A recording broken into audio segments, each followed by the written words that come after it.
Thank you. সালাম আলাইকুম। ওয়ালাইকুম সালাম। ওকে, ধন্যবাদ।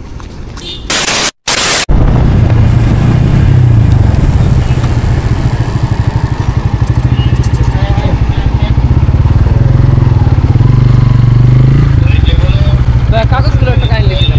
ওকে, এখন খুলে রাখেন, যে গরম যে মানে আমি বৃষ্টি হলো ওদিকে তো সেই জন্য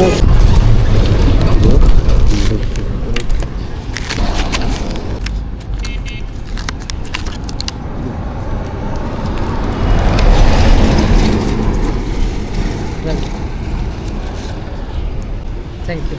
সালাম আলাইকুম। ওয়ালাইকুম সালাম। ওকে, ধন্যবাদ। খুব ভালো লাগলো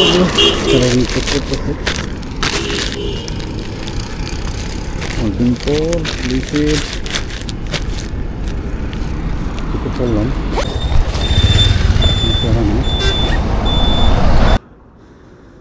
কারণটা হচ্ছে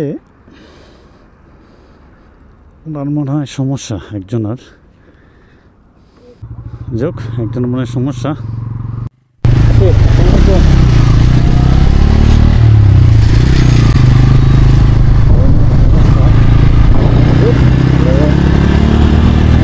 তিনি দাঁড় করাইছে এবং তারপর পেপার দেখছে, আবার আমাকে সালামও করছে যে ভাই আচ্ছা ওকে ধন্যবাদ আপনাকে। কারণ হচ্ছে যে আপনারা যখন বাইক রাইড করবেন সেক্ষেত্রে অবশ্যই আসি। এখন বিষয়টা হচ্ছে যে প্রথমত অবস্থায় কি রাখবেন। প্রথমত অবস্থায় আপনারা হচ্ছে বাইকের পেপার যে আছে এই পেপারটা রাখবেন। যে বিআরটি থেকে যদি স্মার্ট কার্ড দেয়, স্মার্ট কার্ড সঙ্গে থাকবে।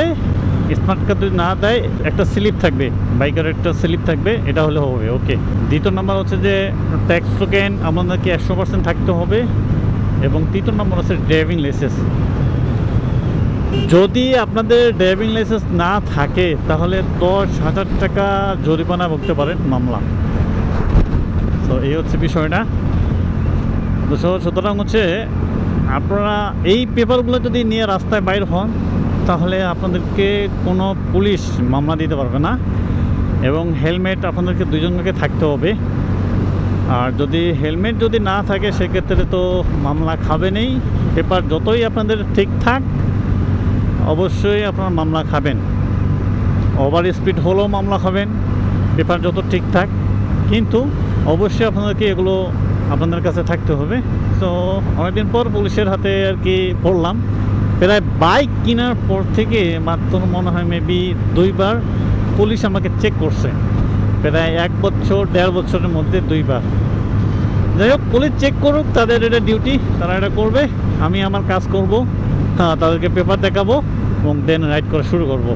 তো সবাই ভালো থাকবেন, সুস্থ থাকবেন। আল্লাহ হাফেজ। Thanks for watching.